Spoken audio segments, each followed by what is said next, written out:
तर सत्ता स्थापन होत असताना गावी जायचं नाही का असा सवाल करत एकनाथ शिंदे यांनी उद्धव ठाकरे यांना उत्तर दिलंय। राक्षसी बहुमत मिळाल्यावर राजभवनाऐवजी काही लोक शेतात जातात अशी टीका काल उद्धव ठाकरे यांनी शिंदेंवर केली होती। शिंदेंच्या दरेगावच्या दौऱ्यावरून ठाकरेंनी हा निशाणा साधला होता।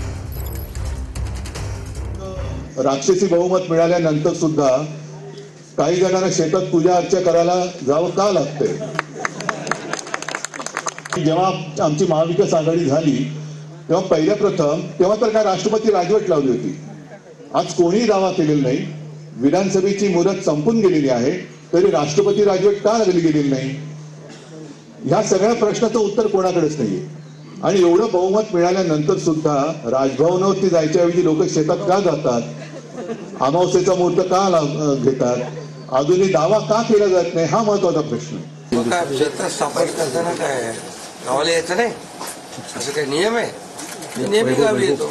आणि एवढं सगळं आता निवडणुका झाल्या, एवढे प्रचार झाले, दौरे झाले आणि निवडणूक देखील आम्ही महायुती प्रचंड मताधिक्याने जिंकलो।